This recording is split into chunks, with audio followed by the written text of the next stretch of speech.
Damos gracias a Dios porque continuamos con esta serie de estudios basada en la primera carta del apóstol Pablo a los Corintios. Si usted está aquí, debe saber que este es el tercer mensaje de esta carta. Los otros mensajes los puede escuchar en el canal de YouTube, creo que ya están, o en la página de internet. Pero la idea es que podamos estudiar este año. No sé si vamos a hacer una pausa en algún momento, pero que podamos estudiar esta carta juntos. Y es por eso que escogimos este libro. Estábamos orando y el Señor nos llevó acá. Espero que eso haya sido también respuesta no solamente de mis oraciones, sino de las suyas, y que el Señor nos ayude a entender un poco más de lo que el apóstol Pablo dice aquí en esta carta. ¿Ok? Entonces vamos a continuar donde terminamos la semana pasada. Estamos en el capítulo 1. ¿Tienen una Biblia? Es bueno traer la Biblia a la iglesia, ¿cierto? Y si no, tiene que tener un buen hermano ahí, un hermano cristiano que tenga la Biblia para que la comparta. Pero es bueno traerla y ojalá tenerla así en papel. ¿Listo? ¿Están en el capítulo 1 entonces? Bien, solamente para repasar algunas cosas, porque yo sé que algunos dicen, bueno, ¿y ahora qué hago? Porque yo no estuve aquí. Pero no tiene que sentirse mal por eso. Pero quiero leer el versículo de la semana pasada para retomar el versículo con el que vamos a empezar hoy. Y de ahí en adelante usted puede conectar con lo que hemos predicado en los versículos anteriores. Esta serie la titulamos El Evangelio en medio del caos. ¿Saben por qué se llama así? Bueno, ya están descubriendo por qué. Si no ha leído la primera carta a los Corintios es difícil entender eso, pero después de tantos problemas que vemos en esta carta y que hoy vamos a ver cuál es el meollo o la razón de esos problemas, entendemos por qué el Evangelio es lo más importante ahí en medio de la iglesia o esta carta a los Corintios. ¿Ok? Hoy titulamos este mensaje, La cruz debe unirnos. ¿Ok? También para los que les gusta tomar notas. Miren el versículo 9 y con ese versículo vamos a empezar. Quisiera leer el versículo 9 y luego que leyéramos los versículos 10 al versículo 17, hasta donde vamos a llegar hoy en el estudio. Bien, después de leer hasta el versículo 17, vamos a orar juntos. Versículo 9. Fiel es Dios por el cual fuisteis llamados a la comunión con su Hijo Jesucristo, nuestro Señor. Os ruego, hermanos, por el nombre de nuestro Señor Jesucristo, que habléis todos una misma cosa y que no haya entre vosotros divisiones, sino que estéis perfectamente unidos en una misma mente y en un mismo parecer. Porque he sido informado acerca de vosotros, hermanos míos, por los de Cloé, que hay entre vosotros contiendas. Quiero decir que cada uno de vosotros dice, yo soy de Pablo, y yo de Apolos, y yo de Cefas, y yo de Cristo. ¿Acaso está dividido Cristo? ¿Fue crucificado Pablo por vosotros? ¿O fuiste bautizados en el nombre de Pablo? Doy gracias a Dios de quien ninguno de vosotros he bautizado sino a Crispo y a Gayo, para que ninguno diga que fuiste bautizados en mi nombre. También bauticé a la familia de Estéfanas.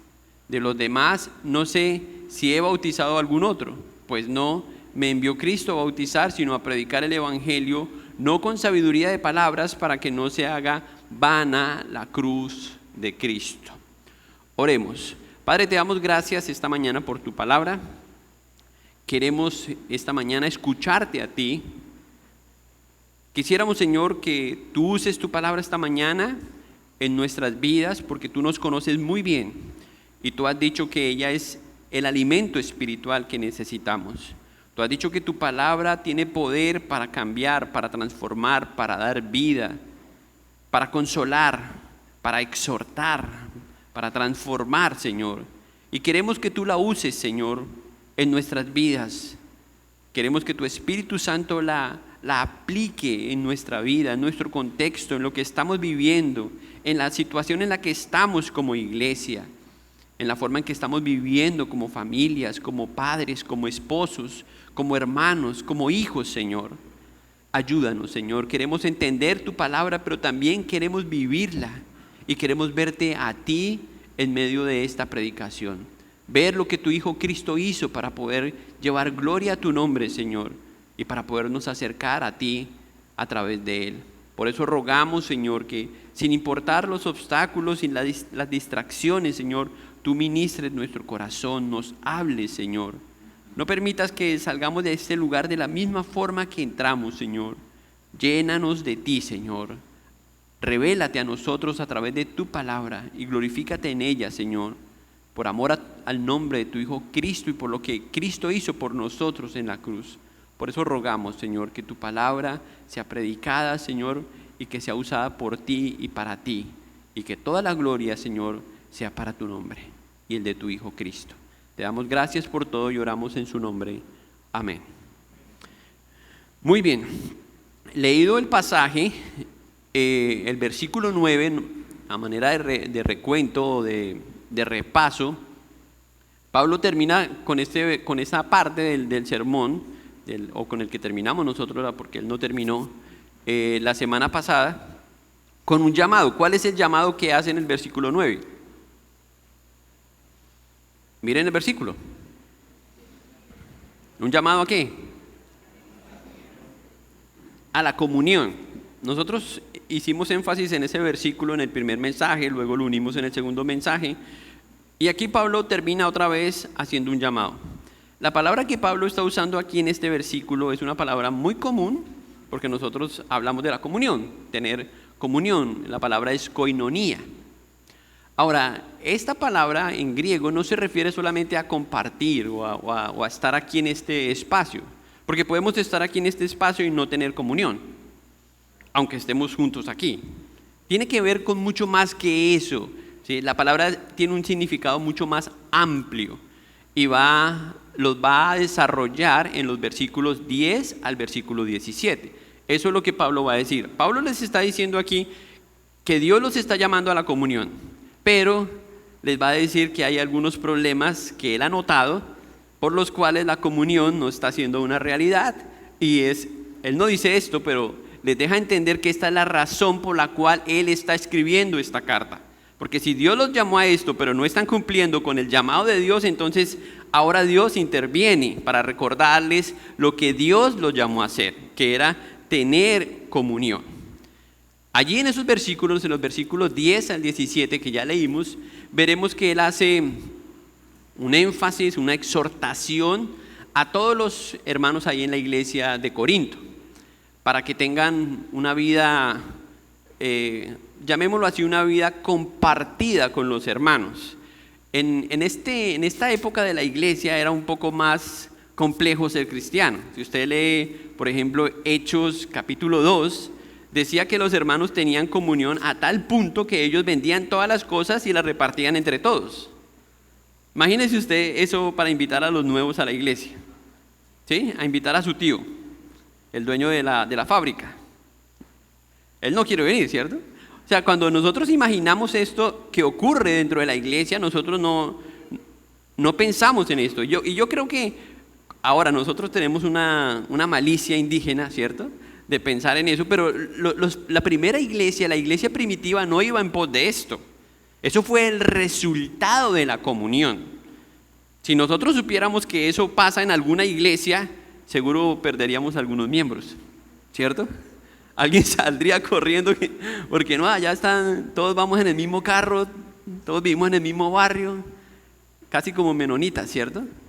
Pero no es la idea exacta de lo que Pablo quiere decir aquí cuando él habla de la comunión a la que fuimos llamados. Pero sí hay una comunión que él quiere que los corintios entiendan, que es la razón por la que Dios los llamó a ser una iglesia, ¿sí? Es cierto que si tenemos koinonía tenemos que compartir. Eso es una realidad y tenemos que mejorar y crecer en eso. Contribuir a ser parte de la comunión. No podemos decir que somos parte de una familia, pero yo no hago nada. O sea, yo como y duermo, pero no cuente conmigo. No está contribuyendo. Si usted solamente come y duerme, usted está consumiendo. Y lamentablemente hay muchas personas que asisten a las iglesias solamente con esa idea de consumir, son consumistas. Pero el llamado de Pablo y lo que Pablo quiere recordar a la iglesia es que la iglesia es un lugar, un espacio en donde están los hermanos para tener comunión. Entonces, esta palabra koinonía es una palabra que asume esa idea, que nadie vive la fe cristiana por sí solo o apartado. No hay un aislamiento cristiano, sino que hay una comunión de hermanos o miembros de una iglesia para compartir. Y vamos a estar hablando de qué cosas Pablo entiende que son compartir. Y aunque a algunos les cuesta la idea, es lo que Pablo define que es la iglesia. Pablo habla de que la iglesia es un lugar de comunión.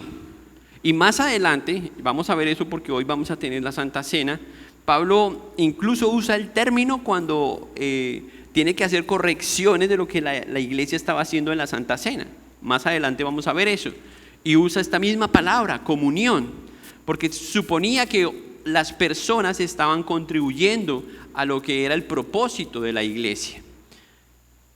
Es gracias a eso que el autor del libro de los Hechos, que es Lucas, dice en el capítulo 2, el versículo 42, que es el versículo más famoso de ese capítulo, que la iglesia estaba perseverando. ¿Recuerdan eso?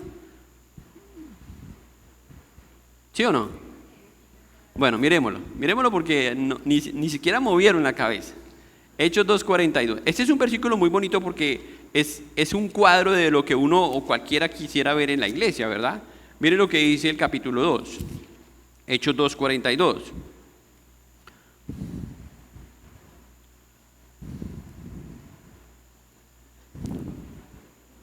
¿Están ahí?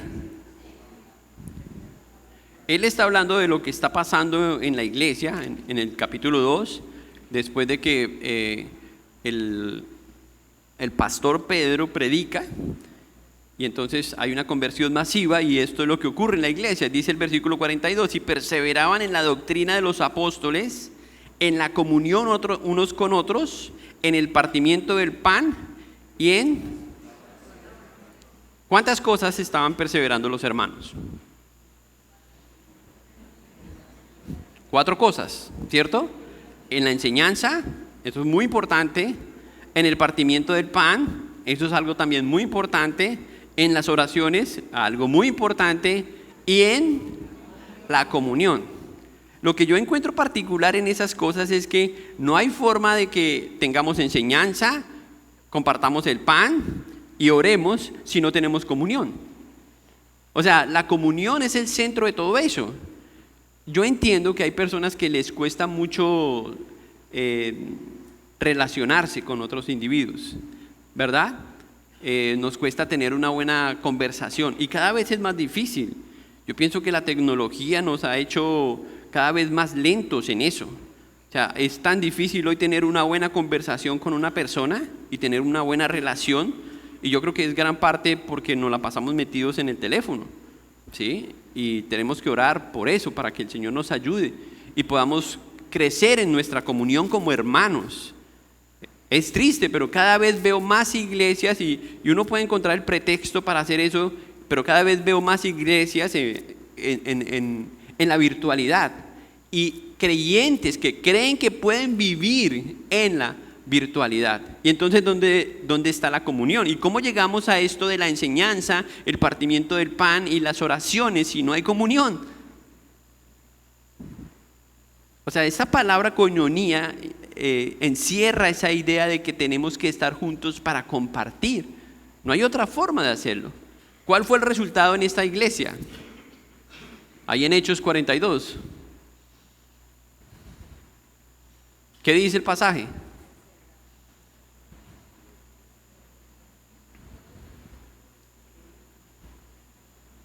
¿Están leyendo?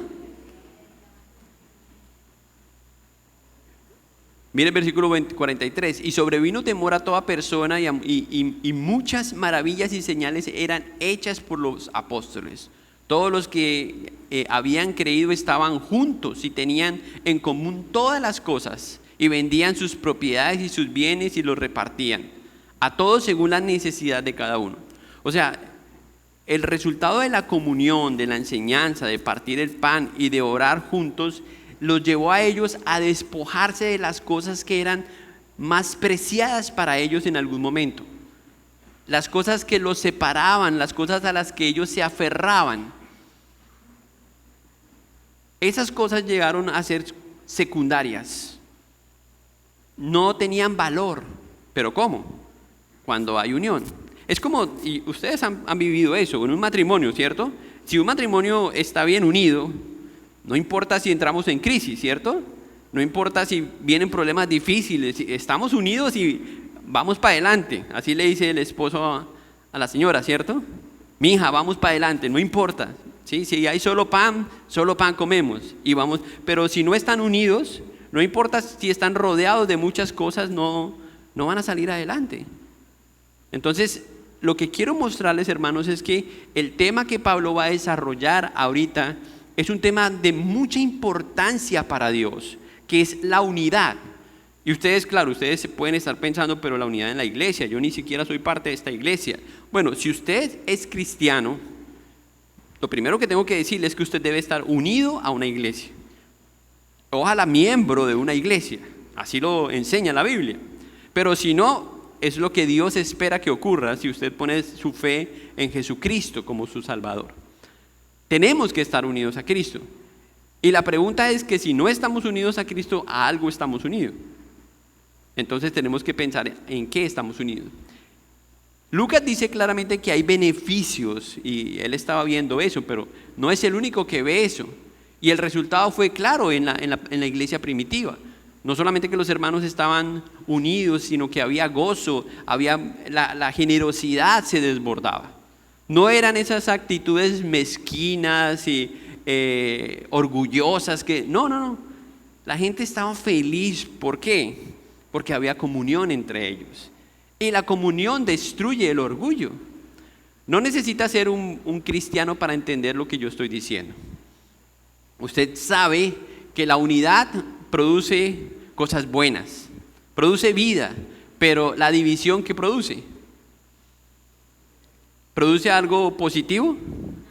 No, produce daño, produce pérdida. Entonces, en cualquier aspecto, una sociedad se rompe, división, hay pérdidas. Un matrimonio se rompe, división, daño. Una relación entre padre e hijo se rompe, división, daño. Cualquier negocio se rompe, daño. Siempre hay pérdidas. Es muy raro ver que hay algo positivo en la división. Entonces no necesitamos solamente pensar como iglesia, sino que las familias divididas sufren.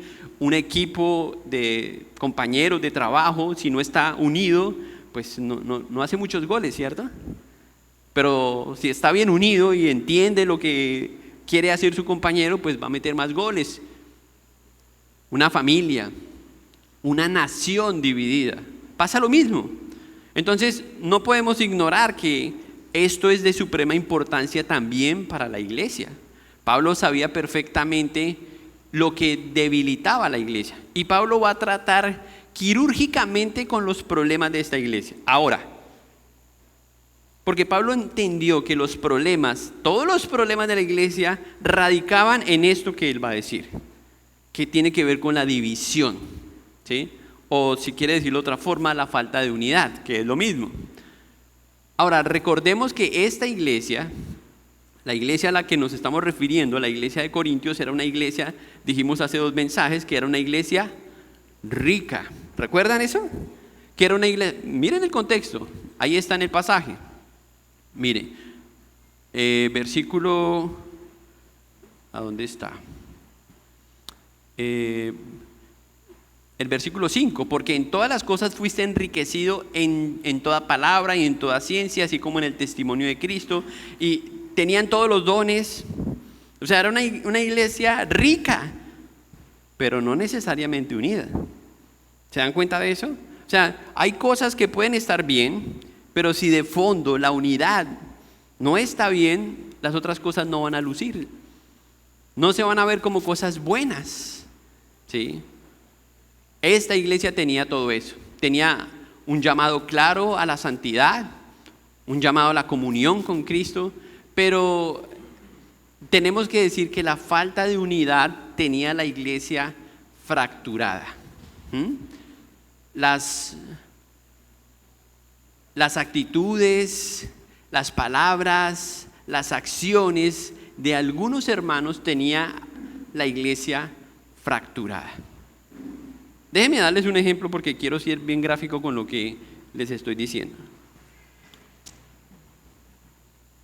Por un lado estamos diciendo que la iglesia estaba muy bien, pero por otro lado decimos que la iglesia no estaba tan bien. Ahora es como si yo tuviera este brazo que es muy fuerte, bien ejercitado, ¿cierto?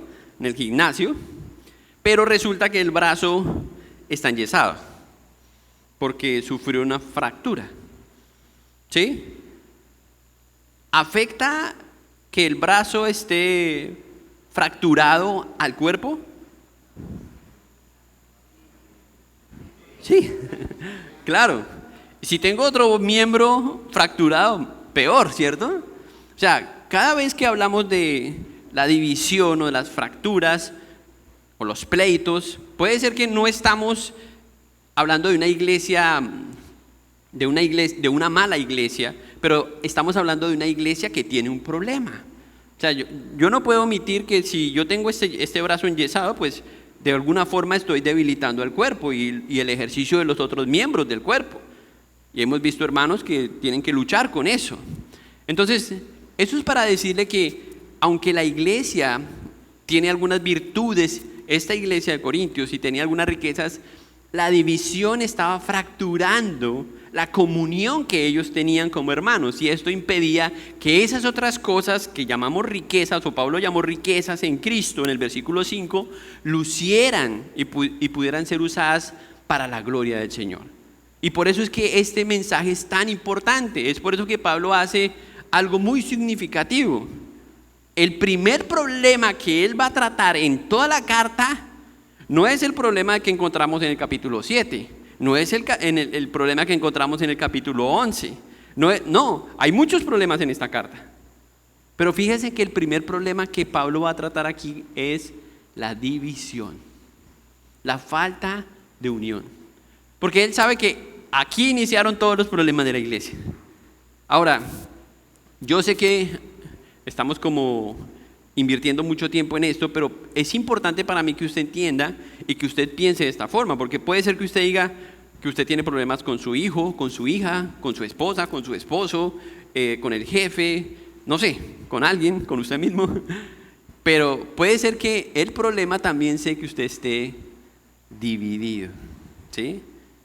Principalmente de Dios. Si está dividido con el Señor, o para usar otro término, si está separado del Señor, ya tiene un problema. Ese es su primer problema. Pero no vamos a hablar de eso. Eso lo podemos tratar en consejería a propósito, ¿sí?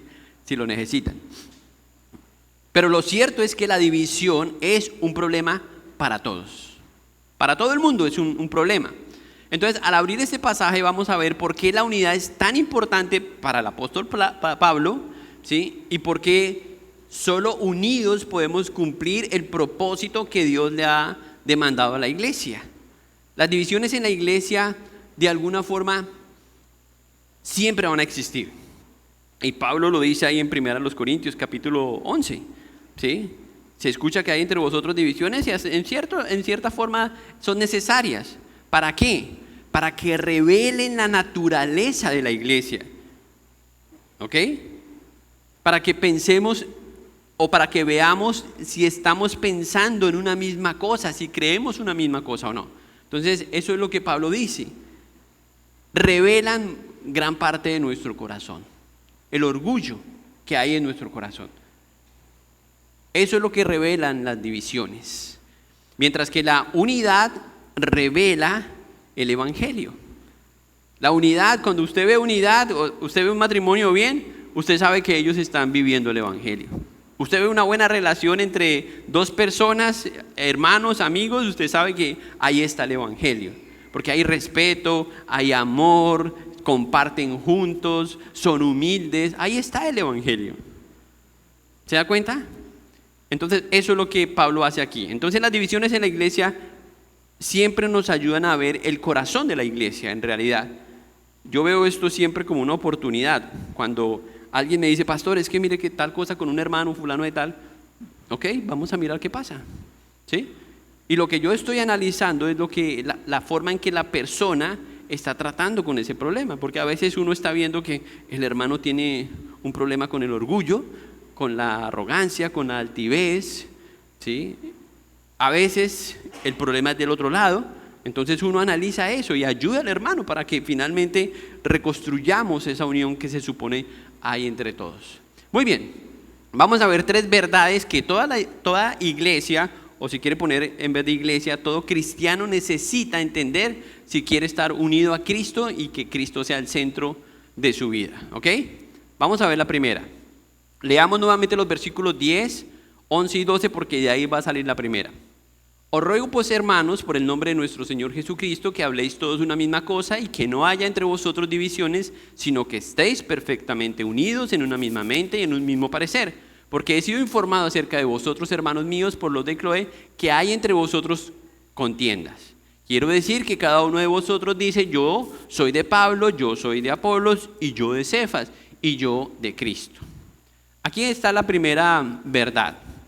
La división nace cuando Cristo deja de ser el centro. Para mí es muy fácil como pastor decir eso, pero no es tan fácil cuando soy yo el que está en medio del conflicto. O sea, es muy fácil observar un conflicto entre 2 personas y ver que el problema que trae esas 2 personas es que Cristo no es el centro de sus vidas. Fácil, porque cada uno está peleando por lo suyo, está defendiendo lo suyo. Pero otra cosa es cuando uno hace parte del conflicto. Pero generalmente siempre el problema es que alguien ocupa el lugar de Cristo. O sea, Cristo no es el centro, sino que yo empiezo a reclamar, a buscar mi idolatría, a buscar mis derechos. Y entonces decimos que la división nace cuando Cristo deja ser el centro de la vida de una persona. ¿Qué es lo más importante para usted? Cristo. Ok, pero si usted está discutiendo con su esposa, ¿quién es lo más importante para usted? Yo. Porque usted quiere tener la razón, porque usted quiere mandar, porque usted quiere que se respete, que se diga en su casa lo que usted dice. Entonces este mensaje empieza a ser muy útil, muy práctico para mí. Si yo entiendo otra vez quién es Cristo, quién soy yo y me mantengo unido a Cristo, eso va a crear una armonía y finalmente una unión. Miren lo que Pablo dice. Pablo no empieza dando órdenes duras aquí en el mensaje, ¿cierto? ¿Qué es lo primero que dice? Si yo les digo, hermanos, les suplico por favor, y luego les digo otra cosa, ¿ustedes qué piensan? El pastor nos está pidiendo un favor, ¿cierto? O sea, ahí uno ve el corazón del apóstol Pablo diciendo, con el corazón de un pastor diciendo, hermanos, les ruego por favor, escuchen, es lo que Pablo dice, os ruego hermanos. Es un llamado que él hace con el corazón para que consideren lo que él va a decir. O sea, si él hace este llamado de urgencia o de ruego es porque hay algo urgente en lo que va a decir, ¿cierto? Y eso es lo que él quiere. Y por eso es que estamos enfatizando tanto en este mensaje. Porque es importante que todos escuchen claramente lo que él va a decir. Os ruego, hermanos, aunque es una petición suya, él no dice, os ruego, hermanos, por amor a Pablo, escúchenme. No, él apela ¿a quién? A Cristo, ¿sí? A Jesús, no a su autoridad como apóstol. Él no dice, hermanos, es que yo soy el apóstol Pablo, yo fundé esta iglesia y no. Él está mostrando su corazón y le dice, queridos hermanos, en el nombre de nuestro Señor Jesucristo, por favor, escuchen esto. Y el pensamiento de Pablo se ve progresivamente cómo él piensa en la unidad.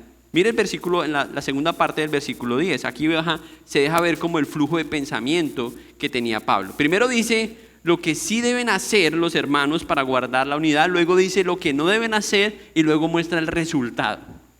¿Sí? Vean otra vez el versículo 10. Les ruego en el nombre de nuestro Señor Jesucristo, primero que habléis todos una misma cosa. Eso es lo que deben hacer. Pero lo que no deben hacer es que haya divisiones. Y el resultado de eso, ¿cuál es? estar perfectamente unidos. Entonces miremos con calma cada una de esas cosas. Lo primero que les dice que deben hacer, hablar todos una misma cosa, o ponerse en todos de acuerdo en lo que dicen. Fácil, ¿verdad? Mi esposa usa un dicho muy común que dice que es más fácil poner 10 locos, ¿es que dice? Yo soy como el Chavo, nunca digo los dichos bien. Es difícil poner a 2 de acuerdo, ¿cierto? ¿Qué cosa tan difícil? Nosotros esta semana nos sentamos en nuestra casa, como estamos empezando año, ¿cierto? Entonces los muchachos entraron, ya tenían su cronograma de universidad, todos nos sentamos a discutir cómo va a ser el año, tareas de la casa, horas de entrada, de salida. ¿Quieren que les diga cómo resultó eso? Había una armonía que ustedes no se imaginan. No, eso fue una discusión, fue una charla y bajen el tono, bueno, vamos, hasta que nos pusimos de acuerdo en nuestras palabras. Ok, incluso dejamos un mensaje, ¿cierto? No lo firmamos, pero pusimos un mensaje ahí, ok, esto es lo que vamos a hacer, oramos, amén. Eso es lo que Pablo dice aquí, ponernos de acuerdo, usar las mismas palabras. No es fácil, porque al final yo no trato de convencerlos a ellos ni ellos a mí. Tenemos que pensar en qué dice el Señor. Porque al final lo que nos va a centrar en la razón, en lo que es mejor, en lo verdadero, en todo lo bueno, en todo lo justo, es lo que diga el papá. No, lo que diga el Señor. ¿Sí? Y si uno está pensando en eso, otro está pensando en eso, otro están pensando, todos estamos pensando en lo que dice el Señor, no en lo que yo quiero, no en lo que a mí me gusta, no en lo que a mí me da la gana, sino lo que dice el Señor. Al final, ¿qué va a pasar? Nos vamos a poner de acuerdo, ¿sí? A veces no con el ánimo que bien, nos pusimos de acuerdo, ¿cierto? Pero llegamos allá. Mire, ponerse de acuerdo no significa pensar idéntico en todo. Eso no significa. O que todos tenemos que tener la misma personalidad. O que eliminamos la diversidad, porque como todos somos tan diferentes. No significa nada de eso. Significa confesar lo mismo acerca de Cristo, del Evangelio, lo que la palabra dice. Alinear nuestras palabras con sus palabras. Es que no hay forma de discutir con Dios. ¿O sí? O sea, si Él es la verdad, ¿quién va a pelear contra la verdad? O sea, yo no puedo discutir con Dios porque yo le pregunto, pero hijo, hija, ¿qué dice Dios? Ahí quedan desarmados, ¿verdad? No hay forma de discutir. Ahora, tiene que ser usted muy necio para decir, no importa lo que dice Dios, yo hago. Bueno, ya usted se mete contra Dios. Pero generalmente es eso, significa confesar lo mismo acerca de Dios. Imagínense una persona en la iglesia con estas palabras. Sí, Cristo salva, pero tenemos que ayudarnos. ¿Eso tiene sentido? O sea, cuando decimos algo acerca de Cristo, tenemos que ser coherentes, ¿sí?, con lo que Él dice. No podemos decir una cosa y luego en la siguiente línea algo que sea contradictorio a lo que nosotros decimos. A veces eso ocurre con nuestro testimonio en la vida. Que Jesús es importante, no, pero Él no es mi prioridad. Entonces, ¿qué tan importante es? Que la cruz fue necesaria, pero tenemos que ayudarnos. Eso es decir lo mismo que yo digo una parte de lo que dice Dios, pero no digo la otra parte, no me cuadra, ¿cierto? Y así somos como cristianos. Muchas veces el problema ni siquiera es lo que decimos, sino lo que no decimos. Porque decimos verdades a medias o creemos lo que queremos creer y lo acomodamos. Entonces, cuando Pablo dice que les hace este ruego en el nombre del Señor a que todos piensen, bueno, no, primero dice otra vez, que hablen todos una misma cosa, es eso. Que hablemos lo que Dios dice acerca de las cosas. Si usted quiere saber de cualquier tema lo podemos tratar a la luz de la Biblia y podemos saber la opinión de Dios.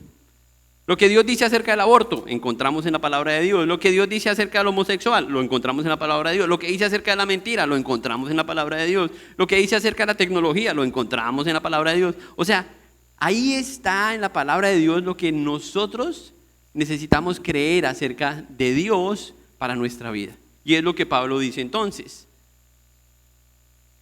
Pero no termina con eso. Luego dice, bueno, ya dijo lo que sí debemos hacer, ¿cierto?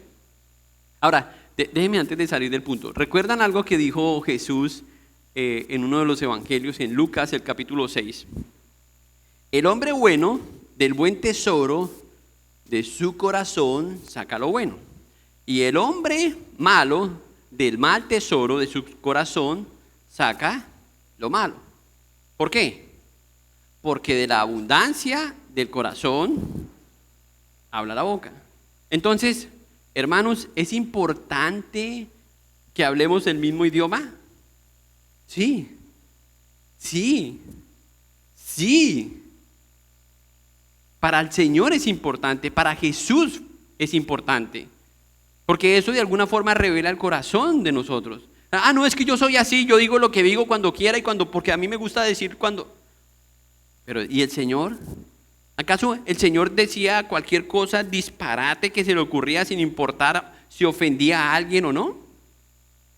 Cada palabra de Jesús en la Biblia edificó, construyó, mostró su amor, mostró su gracia. Incluso cuando él en su momento más álgido dijo, esta casa será llamada casa de oración, y tiró la mesa, ¿cierto? Ahí estaba edificando. Por eso la gente se quedó callada, porque sabían que él tenía razón. Hay momentos en la vida en que uno tiene que decir con firmeza algunas cosas que la Biblia dice.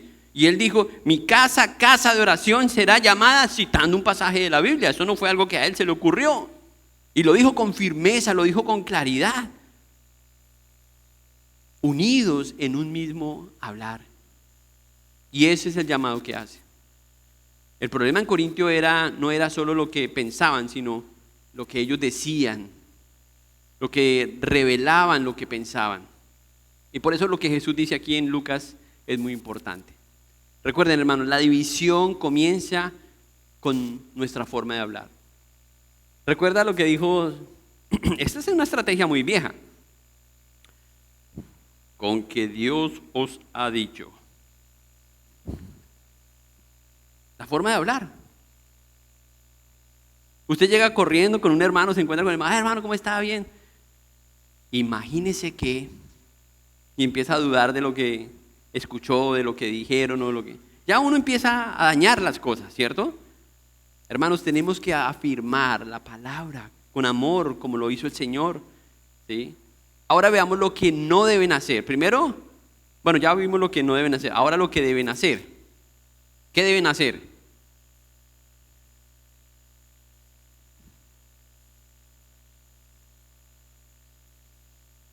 Primero lo que sí debían hacer, ¿cierto? Hablar una misma cosa. Ahora lo que no deben hacer, ¿qué es? Permitir las divisiones, que no haya divisiones entre vosotros. ¿Y cómo hacemos eso? Compramos un tarro gigante de gota mágica. ¿Sí? No, no es suficiente. Esta palabra, la palabra división en el griego, tiene el sentido de separación. ¿Y saben cuál es el primer problema que encontramos con esta palabra? Que por naturaleza estamos separados de Dios. El pecado nos separó de Dios. Eso es Génesis capítulo 3. O sea, venimos con un problema de fábrica. Pero en el mismo capítulo 3, la gracia del Señor sacó su gota mágica, ¿cierto? Hizo un sacrificio por Adán y Eva, cubriendo su maldad, su pecado, su desnudez, su vergüenza. Les mostró su gracia y nuevamente les dio la oportunidad de unirse a Dios a través del sacrificio que Él mismo otorgó. Pero quedó el problema, ¿cierto? La inclinación al pecado. Entonces tenemos que lidiar con eso, esa es la realidad. O sea, todos nosotros estamos inclinados a la división. No hay problema con admitir eso. Si quiere, vaya a la clase de niños y se da cuenta que es así, ¿sí? Usted le da un juguete a un niño y él quiere ese juguete, y ahora se lo da al otro y él se quiere el juguete que tenía el otro. ¿Sí? Eso es natural. Esa es la inclinación pecaminosa que mora en nosotros. Cuando nosotros encontramos un brote de división, bueno, déjeme hacerles esta pregunta. Si usted está en su casa y usted recién pintó la pared, a propósito pintamos esa, y usted encuentra una grieta pequeña, ¿qué hace? Bueno, usted la ignora, ¿cierto? Me imagino. A veces, ¿cierto? Pero si usted la acabó de pintar, bueno, usted empieza, algo pasó con el trabajo, ¿sí? Y empieza a pensar sobre eso. Pero ¿qué tal si la grieta se hace más grande? Y luego baja, y luego ya usted ve a través de la grieta al vecino. Seguramente usted no piensa que eso puede pasar. Y por eso usted deja la grieta ahí. Porque usted piensa que, bueno, es una grieta más. Y no ven el menor riesgo. Pero yo sé que aquí hay ingenieros, y no me voy a meter en problemas con ellos. Pero las grietas señalan un problema estructural. Un problema de fondo, ya sea de los materiales, de la mano de obra. Ellos saben, grieta, problema. ¿Sí? Y hay que resolverlo antes de que... Entonces a veces se hace un estudio, no, el problema solamente es esto, aquello, lo otro. Pero a veces resulta que el problema es más serio de lo que pensaba. Entonces toca atender el problema. Pablo sabía eso, y por eso es que Pablo dice que no haya divisiones entre vosotros. Pero otra vez, no estoy hablando de que usted vea a la hermana jalándole el pelo a la otra, no. Aunque eso puede pasar. Pero las divisiones son esas cosas sutiles que la hermana está diciendo acerca de la otra hermana. ¿Sí vio? Yo le dije. Esas cosas son las grietas pequeñitas que por donde va entrando luz y luego eso va erosionando y dañando la idea de la unión. ¿Ok? Esas cosas, ahí es donde Pablo dice, trabajemos en esas cosas pequeñas. Porque sí, al final las cosas grandes van a salir. Es decir, se va a hacer evidente, y aquí Pablo está hablando de todos los problemas de la carta que tienen que ver con esa división, que hay división, pero son cosas pequeñas. Familia, hermanos, amigos, ¿usted quiere trabajar con sus problemas? Trabaje con las cosas pequeñas en su vida. Lo que pasa es que usted, si usted tira un papelito pequeño en la sala, usted dice, no, pero es que es pequeño. Más tarde lo recojo, pero usted se lo olvidó. Y si todos empiezan a hacer lo mismo, y si pasa un mes, ¿qué va a pasar con la sala? Es un basurero. Es un basurero. Entonces toca recoger ese papelito y tirarlo en el lugar. ¿Entienden la analogía? Por eso el Señor dijo que podemos confesar nuestros pecados porque Él es fiel y justo para perdonar y limpiar. Cosas pequeñas. Usted dijo algo mal acerca de alguien, acérquese, hermano, perdóneme. Yo soy torpe y dije tal cosa, perdóneme. Admitamos eso con humildad y reconozcamos. ¿Saben qué hace esto? Promueve la unidad. Usted no puede pretender que como esposo usted le diga cuánta cosa se le ocurre a la esposa y de en la noche le dice, mi amor, entonces, calme, amor. ¿Cierto? Lo que recibe es un codazo. Así somos en la iglesia porque así nos comportamos en la casa. No, hermanos, tenemos que ser sutiles y trabajar con lo que Dios. Pablo está diciendo aquí de forma sencilla que no haya divisiones. ¿Usted sabe dónde están las divisiones? Usted debe saber. Pablo dice, no normalice las grietas. Las divisiones pequeñas pueden ser cosas que usted con el tiempo ha tolerado, ha normalizado, ¿sí? Pero recuerden, más adelante son rupturas, son fracturas enormes que inmovilizan, que dañan. Y puede ser que ya el daño esté hecho. Entonces usted necesita la gota mágica. El Evangelio. Pablo está diciendo eso. Ahora miremos el resultado de eso, de que todos estemos hablando las mismas cosas y que no hayan divisiones. El resultado es sino que estéis perfectamente unidos en un mismo sentir y en un mismo parecer. Ahí él dijo cuál es el resultado. Unidos en un mismo sentir y en un mismo parecer. Sentir, la misma mente, la misma forma de pensar, parecer, mi juicio o la manera yo de evaluar las cosas, porque ahora estoy pensando no solamente en mí, sino en lo que el Señor dice o en lo que dice su palabra. Yo he notado muchas veces esto cuando la gente viene a consejería, me dicen, pastor, pero es que él dice tal cosa y tal cosa y tal cosa. Y uno dice, ¿y qué dice la Biblia? Ya hasta ahí llegaron. Porque lo que dice la Biblia es lo que tiene valor o debe tener valor para nosotros. Pablo ruega en el nombre de Cristo, llama a hablar el evangelio, advierte contra las grietas, apunta a una unidad profunda, una unidad de mente. La idea es, o más bien, la idea es no que no pensemos igual, sino que tengamos el mismo parecer en Cristo. Tengamos el mismo parecer. ¿Cómo lo hacemos?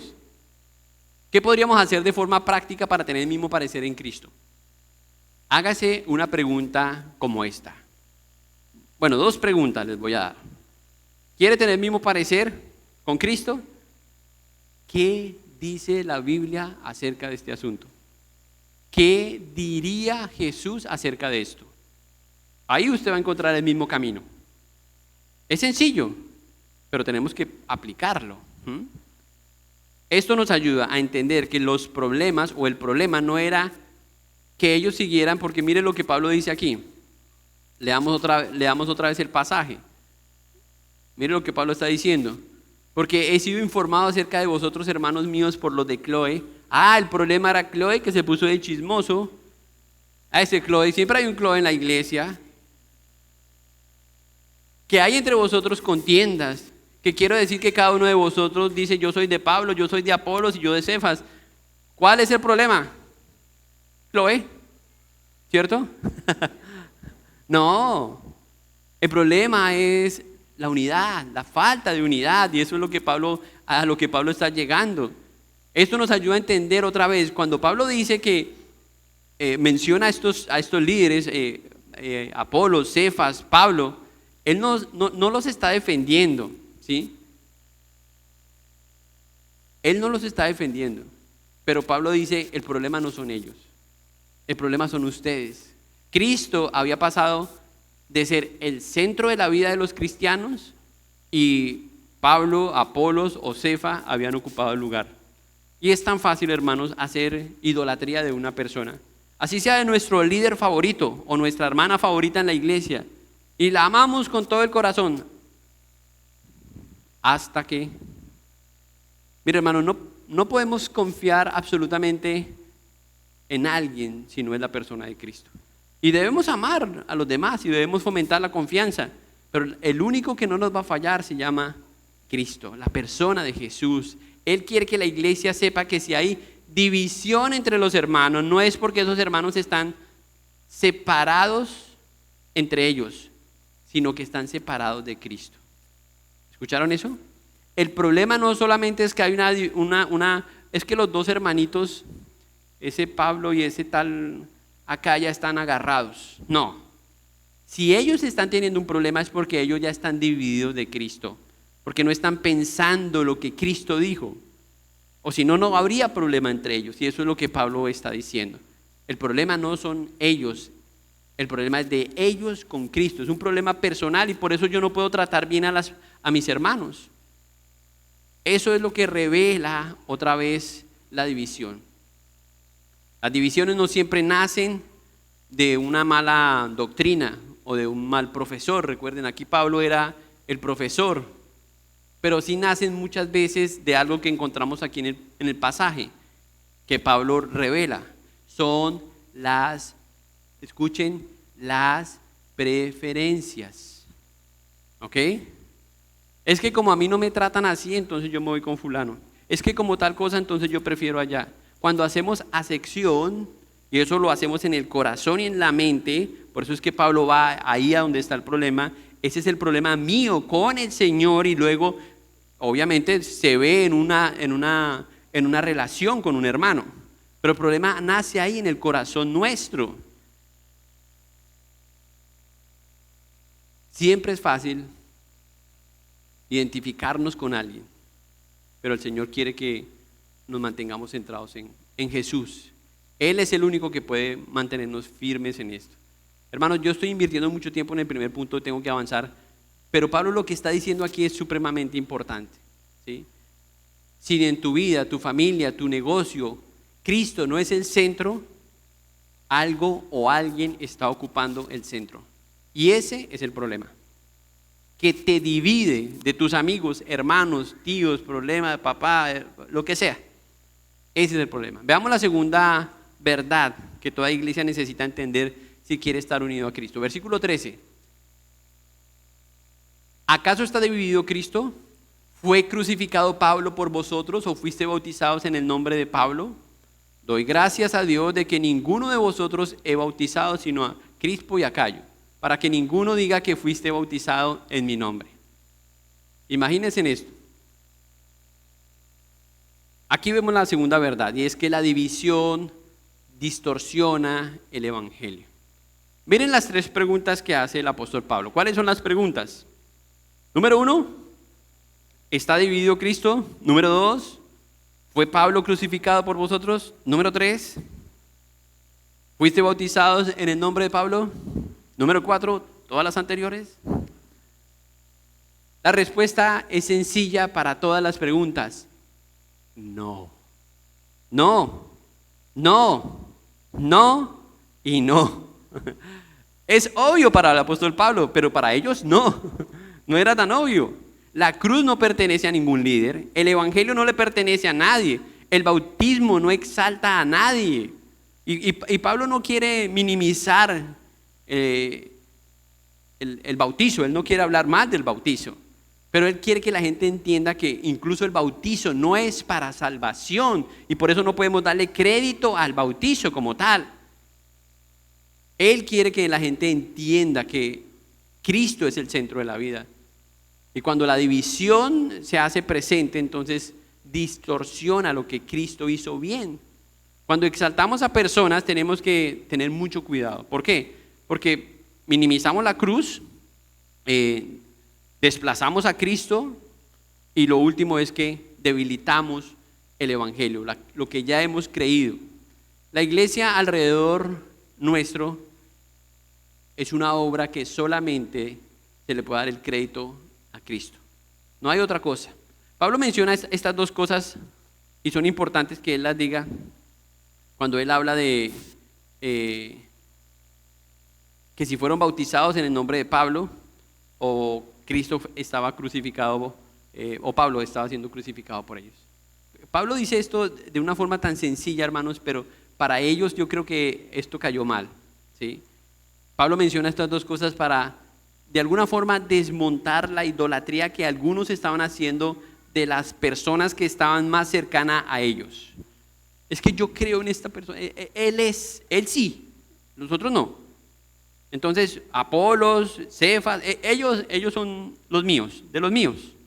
Nosotros, y esto obviamente hay una tendencia de idolatría que hasta el día de hoy. Pero Pablo menciona a dos hombres aquí. ¿Quiénes son? Como ejemplos de lo que, de quienes en la iglesia se podrían jactar de algo. Nombra un tal Crispos, ¿cierto? Y si usted mira ya en Hechos capítulo 18, él es un líder que se convirtió cuando la iglesia de Corintios se fundó. O sea, este era el único que podría decir, yo soy de Pablo. Y sin embargo no lo estaba diciendo. Por eso lo menciona, ¿sí? De hecho, cuando Crispo se convierte, lo hace con toda su familia. Entonces tendría como más razón para decir, mire todo lo que Pablo hizo, por eso yo sí soy de los de Pablo, pero no lo está haciendo. También menciona un tal Gayo, otro creyente, o en otro pasaje, después lo podemos ver, se habla de él como una persona hospedadora.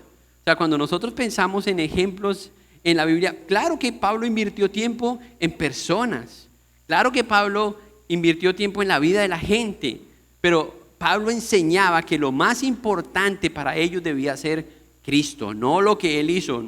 Él sabía que simplemente él era un instrumento de Dios. Es que yo tengo, es que yo hago, es que a mí... No. Pablo se cuidó mucho de eso. Ni siquiera aquellos a quienes yo bauticé fueron bautizados en mi nombre. Eso es lo que Pablo dice. Ahora, si nosotros pensamos en la Biblia hay varios ejemplos de personas que se bautizaron y no fueron creyentes. ¿Recuerdan algún ejemplo?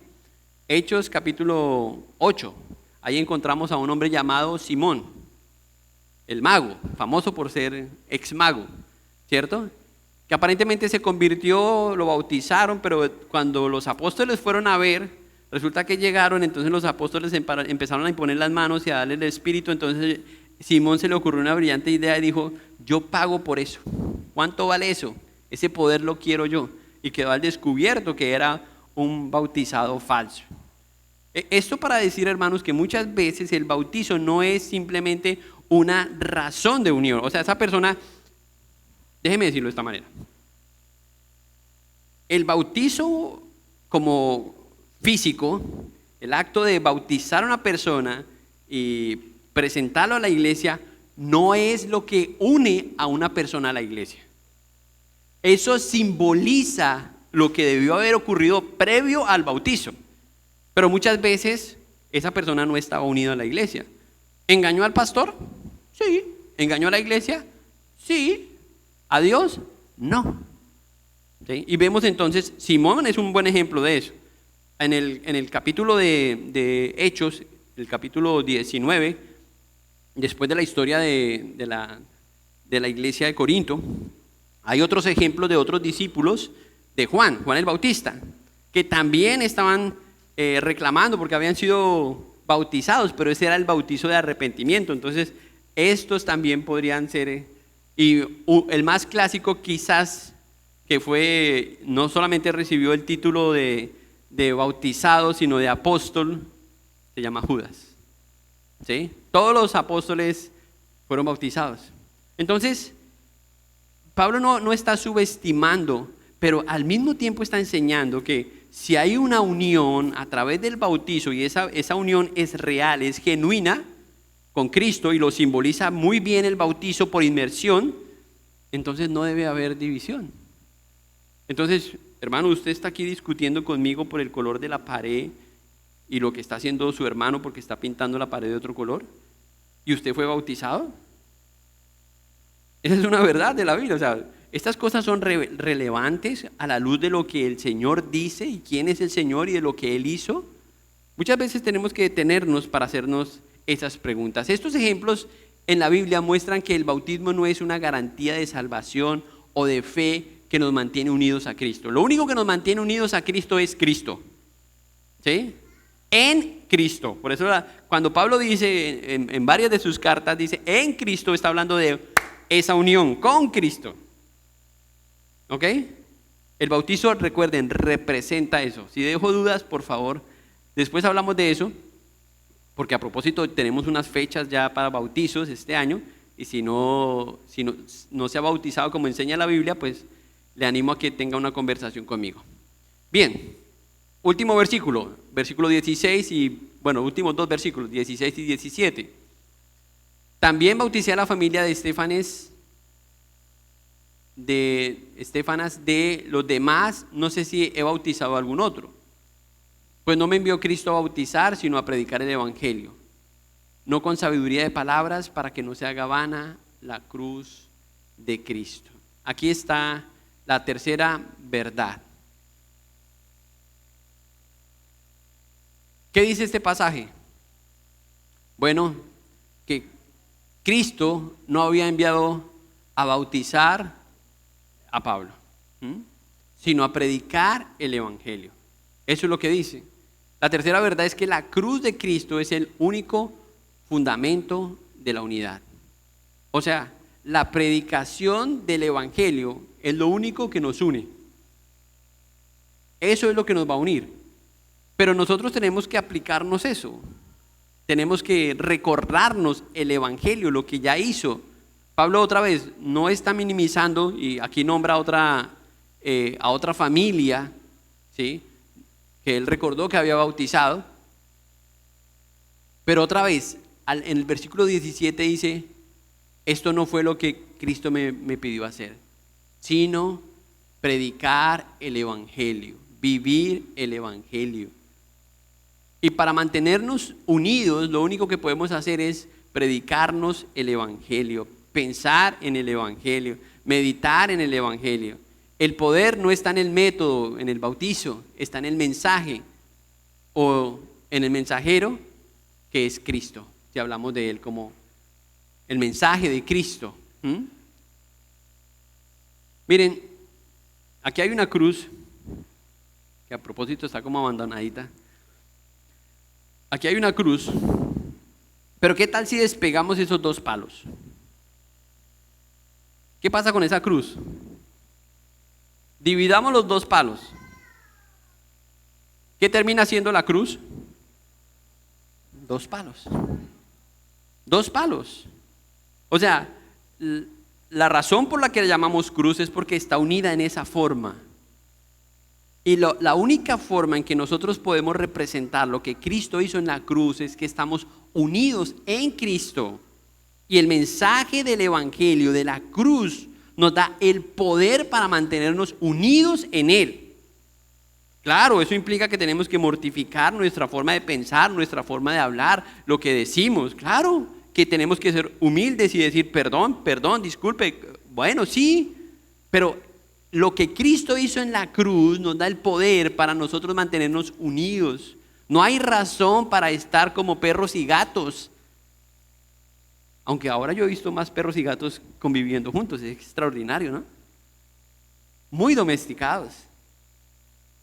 Pero su naturaleza propia es de chocar.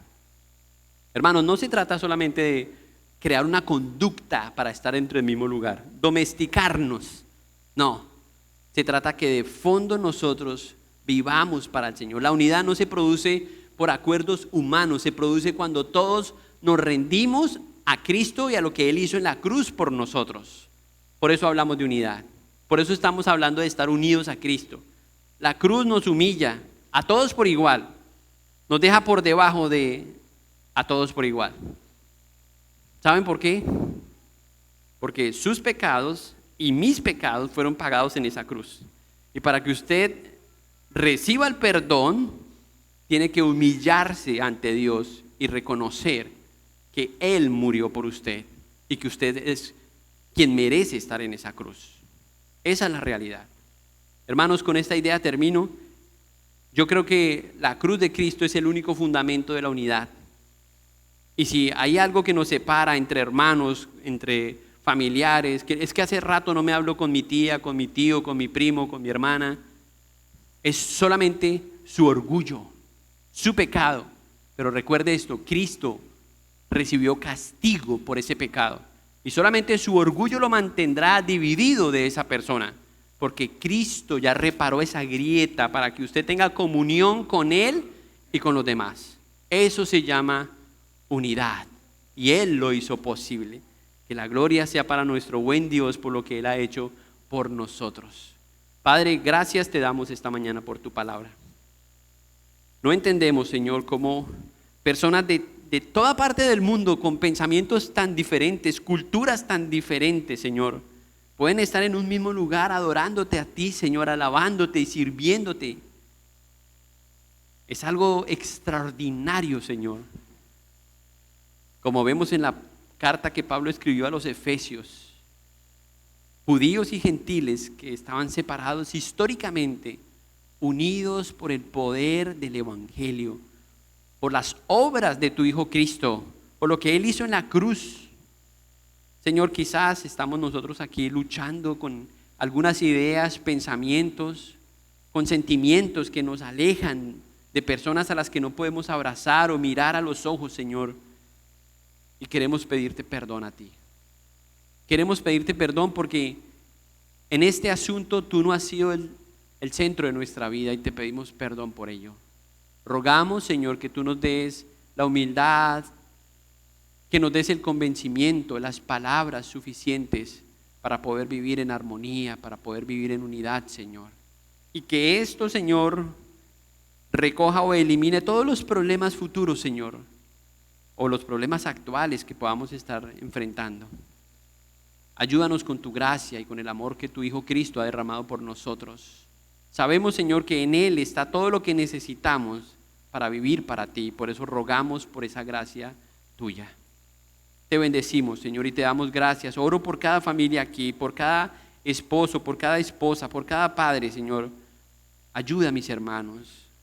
Ayuda, Señor, a cada persona que hoy nos ha visitado. Que esa persona, si está separada de ti, Señor, entienda que puede hoy reconocer que es un pecador. Y por tu gracia, Señor, tú recibirle como su hijo y unirlo a ti. Ayúdale a entender eso, Señor.